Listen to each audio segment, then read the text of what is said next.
মুরব্বীবর্গ, মা বোনেরা, এলাকাবাসী ভাইরা, আমার দলীয় নেতৃবৃন্দ এবং কর্মী ভাইরা, আসসালামু আলাইকুম। কেমন আছেন সবাই? আলহামদুলিল্লাহ। আমার জন্য কিন্তু আজকে একটা খুব আনন্দের দিন। কেন জানেন? আজকে থেকে কয়েক মাস আগে যখন নির্বাচনের প্রথম প্রচার অভিযান শুরু হয়, আমি সিলেটের পবিত্র মাটি থেকে সেই প্রচার অভিযান কাজ শুরু করেছিলাম এবং সেই দিনে সিলেটের জনসভা শেষ করে আমি হবিগঞ্জে যখন জনসভা করছি, সেই সময় আমি হবিগঞ্জের জনসভার মঞ্চ থেকে বলেছিলাম যে বিএনপি যদি সরকার গঠন করতে সক্ষম হয় ইনশাল্লাহ, তাহলে আমরা আমাদের চা বাগান শ্রমিকে যে সকল মায়েরা কাজ করে তাদের জন্য আমরা ফ্যামিলি কার্ড দেব।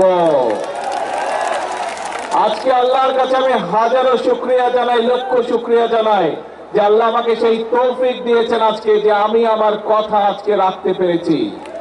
আমি আজকে আমার সরকার যে কথা আমি দিয়েছিলাম, আমার সরকার আজকে চা বাগানের শ্রমিকদের যারা নারী শ্রমিক আছেন তাদের কাছে আমরা ফ্যামিলি কার্ড পৌঁছে দিয়েছি আজকে। হ্যাঁ, আমরা হয়তো আজকে সবাইকে দিতে পারিনি, কিন্তু ইনশাল্লাহ আগামী 1 বছরের মধ্যে আমরা প্রায় সকল নারী শ্রমিকের কাছে, চা বাগানের সকলের কাছে আমরা ফ্যামিলি কার্ড পৌঁছে দেব ইনশাল্লাহ। প্রিয় ভাই বোনেরা, বিগত 17 তারিখের ফেব্রুয়ারির 12 তারিখের নির্বাচনে এই বাংলাদেশের মানুষ বাংলাদেশ জাতীয়তাবাদী দলকে নির্বাচিত করেছিল। কেন? কারণ আমরা সেই সময় মানুষকে বলেছিলাম যে আপনারা যদি আমাদেরকে নির্বাচিত করেন, আমরা জনগণের জন্য কাজ করব। প্রথম একটি কাজের কথা বলেছিলাম, সেটি হচ্ছে যে আমরা বিশ্বাস করি এই আমাদের প্রিয় মাতৃভূমি বাংলাদেশকে যদি সামনের দিকে এগিয়ে নিয়ে যেতে হয়, তাহলে সকলকে একসাথে আমাদের সহযোগিতা করতে হবে, সকলকে একসাথে কাজ করতে হবে। এবং সেজন্যই আমরা মনে করি যে পুরুষদের পাশাপাশি আমরা যদি নারীদেরকে সাহায্য করতে না পারি স্বাবলম্বী হওয়ার জন্য, তাহলে দেশকে এগিয়ে নিয়ে যাওয়া সম্ভব নয়। এবং সেই জন্যই নারীদেরকে স্বাবলম্বী করে গড়ে তোলার জন্য আমরা এই ফ্যামিলি কার্ডের কথা বলেছিলাম। বাংলাদেশে প্রায় 4 কোটির মতন পরিবার রয়েছে। আমরা বলেছিলাম যে আমরা যদি সরকার গঠন করতে সক্ষম হই 12 তারিখের নির্বাচনে, তাহলে পর্যায়ক্রমিকভাবে সকল পরিবারের কাছে আমরা ফ্যামিলি কার্ড পৌঁছে দেব। বিশেষ করে নারী প্রধানদের কাছে, পরিবারের যে নারী প্রধান তার কাছে। আমরা নির্বাচন হওয়ার সাথে সাথে 1 মাসেরও কম সময়ের ভিতরে আমরা আমাদের এই প্রতিশ্রুতি বাস্তবায়নের কাজ শুরু করেছিলাম।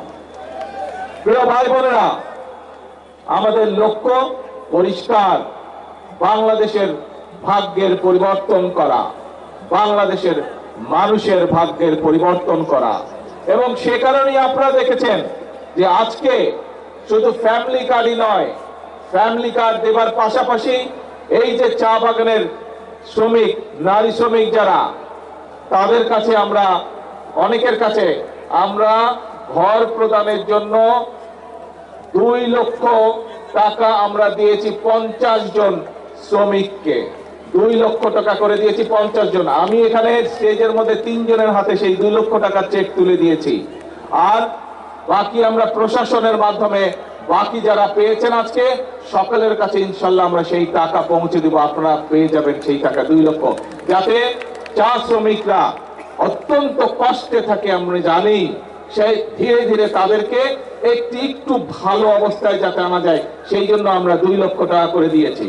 এর বাইরেও চা শ্রমিকদের সন্তানরা যাতে লেখাপড়া শিখতে পারে, সেই জন্য আমরা তাদেরকে বিশেষ স্কলারশিপ দিয়েছি, তাদের সন্তানদেরকে স্কলারশিপ দিয়েছি। প্রায় 150 জনের মতন চা শ্রমিক পরিবারের সন্তানদেরকে আমরা স্কলারশিপ দিয়েছি। এর বাইরে আমরা এখানে দেখেছেন, আপনারা এই হাজার হাজার মানুষ দেখেছেন যে প্রতিবন্ধী মানুষ কয়েকজন এসেছেন এই মঞ্চে, তাদের হাতে তাদের চিকিৎসার জন্য আমরা 50,000 কাউকে, 10,000 কাউকে আমরা টাকাটা তুলে দিয়েছি, চেক তুলে দিয়েছি। বাকিগুলো আমি কয়েকজনের হাতে দিয়েছি, বাকি চাকাগুলো প্রশাসনের পক্ষ থেকে তাদের ঘরে পৌঁছে দেওয়া হবে। প্রিয় ভাই বোনেরা, নিশ্চয়ই আপনাদের মনে আছে আমরা বলেছিলাম এই কাজগুলোর পাশাপাশিও আমরা এই দেশের কৃষকদের পাশেও দাঁড়াতে চাই, এবং এই যে বর্তমান বাজেট, যেটা আমরা কয়েকদিন আগে বাজেট সংসদে উপস্থাপন করেছি, সেই বাজেটে আমরা অর্থ বরাদ্দ করেছি আগামী বছর, এই যে সামনে এখন জুলাই মাস থেকে আগামী 1 বছর পর্যন্ত আমরা বাংলাদেশের 40 লক্ষ কৃষক ভাইয়ের হাতে আমরা কৃষক কার্ড তুলে দেব। ঠিক একইভাবে আগামী 1 বছরে 40 লক্ষ পরিবারের কাছে যেমন ফ্যামিলি কার্ড তুলে দেব, 40 লক্ষ কৃষকের কাছে আমরা কৃষক কার্ড তুলে দিব। প্রিয় ভাই বোনরা, শুধু তাই নয়, আমরা নির্বাচনের আগে বলেছিলাম যে আমরা এই বাংলাদেশে, আমি মুসলমান, আরেকজন আছেন হিন্দু ভাই, আরেকজন আছেন বৌদ্ধ, আরেকজন আছেন খ্রিস্টান, আমরা বিভিন্ন ধর্মের মানুষ শান্তিতে এই বাংলাদেশে বসবাস করি, হাজার বছরের ঐতিহ্য আমাদের। কিন্তু এই যে আমাদের ধর্মীয় শিক্ষক বা ধর্মীয় গুরু যারা, মসজিদ মাদ্রাসাই হোক, গির্জাই হোক, মন্দির হোক, এখানে যারা আছেন ধর্মীয় ব্যক্তিত্ব বা ধর্মীয় গুরু, এই মানুষগুলো মানবতার জীবন যাপন করেন অনেকে। আমরা বলেছিলাম বিএনপি সরকার গঠনে সক্ষম হলে এই মানুষগুলোকে আমরা সরকারের পক্ষ থেকে সম্মানের ব্যবস্থা করব। প্রিয় ভাই বোনেরা, আপনারা দেখেছেন আমাদের সেই প্রতিশ্রুতি আমরা রক্ষা করেছি। যেভাবে আমরা মায়েদের হাতে ফ্যামিলি কার্ড তুলে দিচ্ছি ধীরে ধীরে, যেভাবে আমরা কৃষক ভাইদের আছে কৃষক কার্ড তুলে দেওয়ার চেষ্টা করছি ধীরে ধীরে, আমরা একইভাবে ইমাম, মুয়াজ্জিম, খতিব সহ অন্যান্য ধর্মের যারা ধর্মীয় গুরু আছেন তাদের হাতে সম্মানের ব্যবস্থা তুলে দিচ্ছি। আপনারা আজকে আপনাদের স্বচক্ষে দেখলেন যে আমরা যারা মেধাবী স্টুডেন্ট, যারা কিন্তু অর্থনৈতিক কারণে ঠিকভাবে বই কিনতে পারে না, পড়ালেখা করতে পারে না, এরকম চাল শ্রমিক পরিবারের যারা সন্তান, তাদের হাতে আমরা তুলে দিয়েছি অর্থ সরকারের পক্ষ থেকে। অর্থাৎ আমরা মানুষের পাশে দাঁড়াতে চাই, মানুষকে সহযোগিতা করতে চাই। প্রিয় ভাই বোনেরা, এটাই হচ্ছে বিএনপির রাজনীতি। আমরা দেশকে এগিয়ে নিতে চাই, দেশের ভাগ্য পরিবর্তন করতে চাই, মানুষকে মানুষের ভাগ্যের পরিবর্তন করতে চাই। প্রিয় ভাই বোনেরা, কিন্তু প্রিয় ভাই বোনেরা, আপনারা কি মনে করেন যেই কাজগুলো, যেই বিষয়গুলো আপনাদের চোখের সামনে দেখেছেন, আগামী 5 বছর বিএনপি এই কাজগুলো অব্যাহত রাখুক? আপনারা কি এটা চান? এই মায়েরা, আপনারা কি চান বাংলাদেশের সকল মায়েদের কাছে আমরা ফ্যামিলি কার্ড পৌঁছে দেই? আচ্ছা, ধন্যবাদ। কিন্তু কয়েকদিন ধরে দেখুন পত্র পত্রিকাগুলো, আমরা দেখছি আমরা যে বাজেট উপস্থাপন করেছি সেই বাজেটের মধ্যে আমরা এই ফ্যামিলি কার্ডের জন্য অর্থ বরাদ্দ রেখেছি। আমরা যে বাজেট উপস্থাপন করেছি সংসদে, সেই বাজেটের মধ্যে আমরা কৃষক কার্ডের জন্য অর্থ বরাদ্দ রেখেছি। আমরা যে ফ্যামিলি বাজেট উপস্থাপন করেছি সেই বাজেটে আমরা আমাদের দেশের ছেলেমেয়েরা, স্টুডেন্টরা যাতে স্কুল কলেজে ভালো করে লেখাপড়া করতে পারে, যাতে খেলাধুলা করতে পারে, তার জন্য অর্থ বরাদ্দ রেখেছি।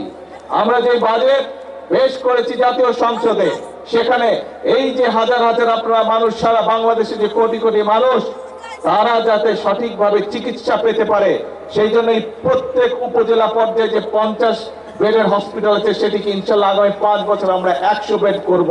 তার জন্য আমরা অর্থ বরাদ্দ রেখেছি, যাতে করে এলাকার মানুষ, উপজেলার মানুষ, গ্রামের মানুষ স্বাস্থ্য সেবা পেতে পারে, মিনিমাম স্বাস্থ্য সেবা পেতে পারে অন্তত।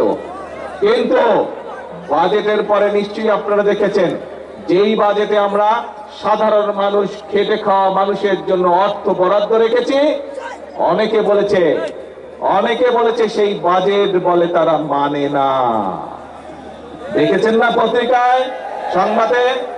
আবার অনেকে বলেছে যেই বাজেটে আমরা মায়েদের জন্য ফ্যামিলি কার্ডের অর্থ বরাদ্দ রেখেছি, কৃষকদের জন্য কৃষি কার্ডের বরাদ্দ রেখেছি, প্রতিবন্ধী মানুষ, শিক্ষার্থীদের জন্য অর্থ বরাদ্দ রেখেছি, যেই বাজেটে আমরা মানুষের স্বাস্থ্য সুবিধার জন্য অর্থ বরাদ্দ রেখেছি, সেই বাজেট নাকি চানাচুরের মতো। শুনেছেন এই কথা? কিছু কিছু লোক বলেছে। প্রিয় ভাই বোনেরা, যেই বাজেট জনগণের বাজেট, যেই বাজেটের মাধ্যমে, অর্থ বরাদ্দের মাধ্যমে আমরা জনগণের ভাগ্যের পরিবর্তন করতে চাই, সেই বাজেটকে যারা চানাচুরের সাথে তুলনা করে, যেই বাজেটে আমরা জনগণের জন্য স্বাস্থ্য সুবিধার অর্থ বরাদ্দ রেখেছি, কৃষক ভাইদের জন্য অর্থ বরাদ্দ রেখেছি, যেই বাজেটে আমাদের সন্তানরা যাতে ভালোভাবে লেখাপড়া শিখতে পারে তার জন্য সর্বোচ্চ বাজেট রেখেছি, সেই বাজেটকে বলে তারা গণবিরোধী বাজেট। দেখেছেন না? তাহলে প্রিয় ভাই বোনেরা, আমরা যাতে এই দেশের যারা শিল্প উদ্যোক্তা আছে, যারা মিল ফ্যাক্টরি তৈরি করতে পারে, তার ফলে আমাদের বেকারদের কর্মসংস্থানের ব্যবস্থা করতে পারে, সেই জন্য এই দেশে বাংলাদেশে যে সকল দ্রব্য তৈরি হয়, একই দ্রব্য কেউ যদি বিদেশ থেকে আমদানি করে তার উপরে আমরা শুল্ক বাড়িয়ে দিয়েছি, যাতে করে বাংলাদেশের মিল কলকারখানাগুলো রক্ষা পায়, যাতে করে সেই মিল কারখানাগুলো যদি চলে তাহলে আমাদের ছেলেমেয়েরা সেখানে চাকরি বাকরি করতে পারবে। একই জিনিস যদি বিদেশ থেকে আসে তখন আমাদের মিল কারখানা চলবে?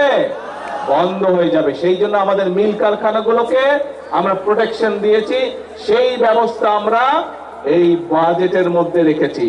প্রিয় ভাই বোনেরা, আমরা এই বাজেটের মধ্যে অর্থ বরাদ্দ রেখেছি এবং একই সাথে বিভিন্ন নিত্য প্রয়োজনীয় দ্রব্য, চাল, ডাল, তেল, নুন, চিনি, এই সবের উপরে যে শুল্ক আগে ছিল, সেই শুল্ক আমরা যে ট্যাক্স ছিল সেই ট্যাক্স আমরা উঠিয়ে নিয়েছি, যাতে জিনিসের দাম না বাড়ে।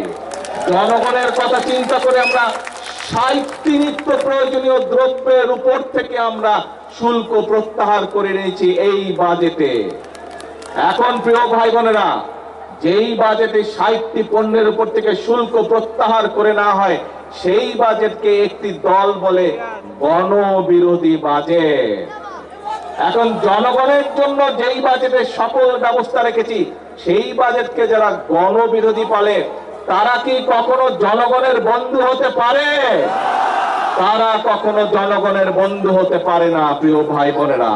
কাজেই যারা জনগণকে বিভ্রান্ত করতে চায় প্রিয় ভাই বোনেরা, সেটি সংসদের ভেতরেই হোক, সেটি সংসদের বাইরেই হোক, তাদের ব্যাপারে আপনাদেরকে সচেতন থাকতে হবে। কারণ এই সকল লোকেরা, এই সকল দলগুলো দেশে যদি অশান্তি করার সুযোগ পায় তাহলে আমরা ফ্যামিলি কার্ড বাস্তবায়ন করতে পারবো না। এই লোকগুলো, এই দলগুলো যদি দেশে অশান্তি সৃষ্টি করে তাহলে এই যে আজকে প্রতিবন্ধী মানুষগুলোকে যে আমরা সহযোগিতা করলাম, এই যে গরিব ছাত্র স্টুডেন্টগুলোকে যে আমরা সহযোগিতা করলাম, এই যে আমরা নিত্য প্রয়োজনীয় দ্রব্যের উপর থেকে 60টি দ্রব্যের উপর থেকে যে আমরা ট্যাক্স তুলে নিতে পারলাম, এইটি আমরা তাহলে কন্টিনিউ করতে পারবো না। কাজেই যারা এসব কাজে বাধা দিবে, কি ব্যবস্থা করা উচিত তাদের বিরুদ্ধে? সতর্ক থাকতে হবে তাদের বিরুদ্ধে এবং জনগণকে ঐক্যবদ্ধ থাকতে হবে। বিএনপি হচ্ছে জনগণের দল। যতবারই এই দেশে নিরপেক্ষ নির্বাচন হয়েছে, যতবারই এই বাংলাদেশে মানুষ স্বাধীনভাবে ভোট দিতে পেরেছে, প্রত্যেকবার মানুষ ধানের শীষকে বিজয় করেছে।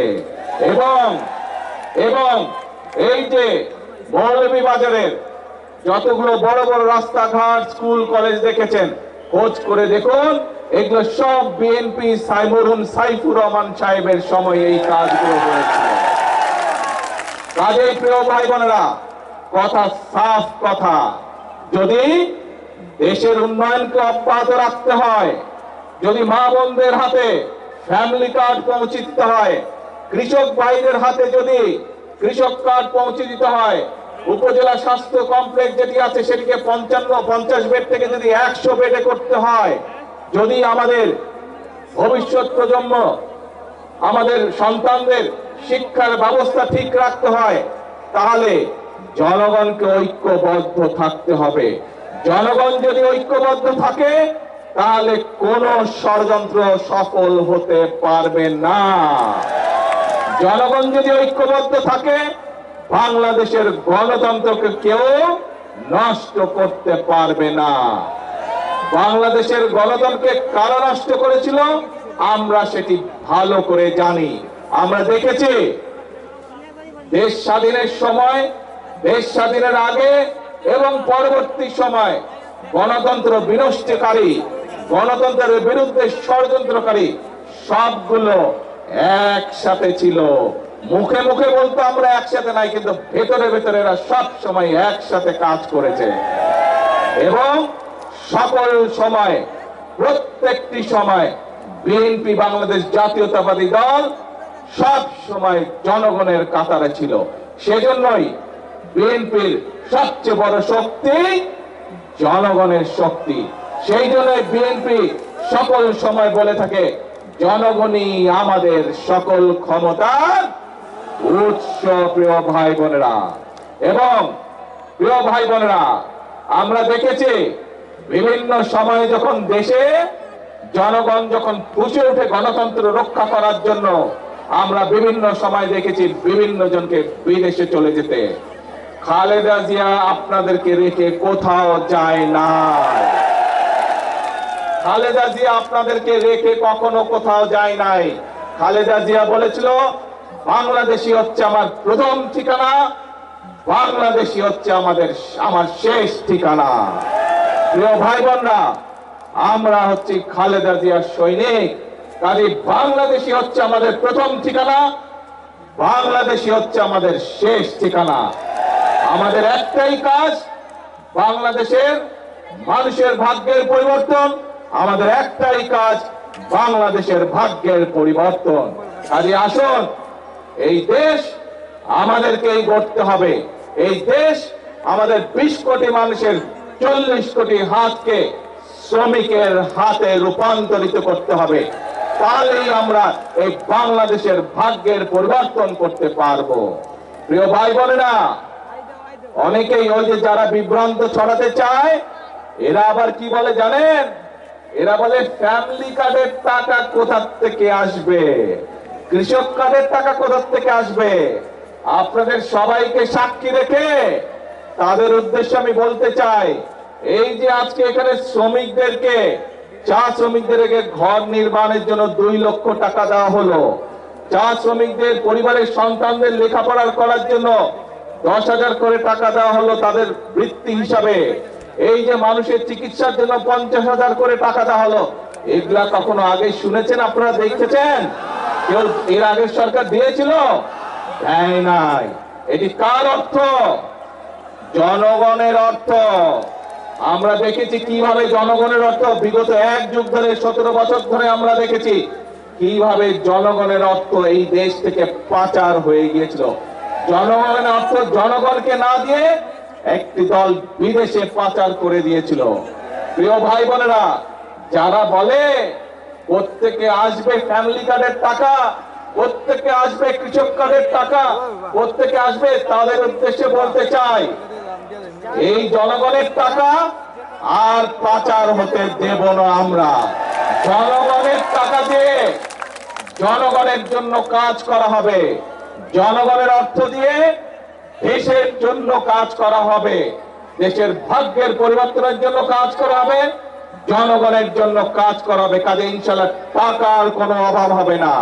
আসুন, যারা এই দেশ থেকে টাকা পাচার করেছে, যারা এই দেশ থেকে টাকা বাইরে পাঠাতে চায়, জনগণের অর্থ টাকা বিদেশে পাঠাতে চায়, আমরা আজ থেকে তাদের বিরুদ্ধে কঠোর অবস্থান গ্রহণ করব। আমরা যদি সকলে চোখ কান খোলা রাখে, তাহলে এই দেশের মানুষের অর্থ সম্পদ কেউ বিদেশে পাচার করতে পারবে না। এবং সেই টাকা দিয়ে আমরা সকলে মিলে পরিশ্রম করব এবং সেই অর্থ দিয়ে আমরা দেশ এবং দেশের মানুষের ভাগ্যকে পরিবর্তন করব। আছেন নাকি আমার সাথে সবাই এই কাজে? ইনশাআল্লাহ। আসুন তাহলে আজকের এই আনন্দের দিনে আমাদের প্রতিজ্ঞা হবে, আমাদের প্রতিশ্রুতি হবে একটাই, করব কাজ সবার আগে। এবং একই সাথে আরেকটা নতুন কথা বলি, করব কাজ, করব দেশ, সবার আগে বাংলাদেশ, সবার জন্য বাংলাদেশ। করব কাজ সবার আগে, সবার জন্য বাংলাদেশ। আল্লাহ হাফেজ। বাংলাদেশ জিন্দাবাদ। আল্লাহ হাফেজ। মাননীয় প্রধানমন্ত্রী, আপনার মূল্যবান বক্তব্যের জন্য আন্তরিক ধন্যবাদ ও কৃতজ্ঞতা জানাচ্ছি।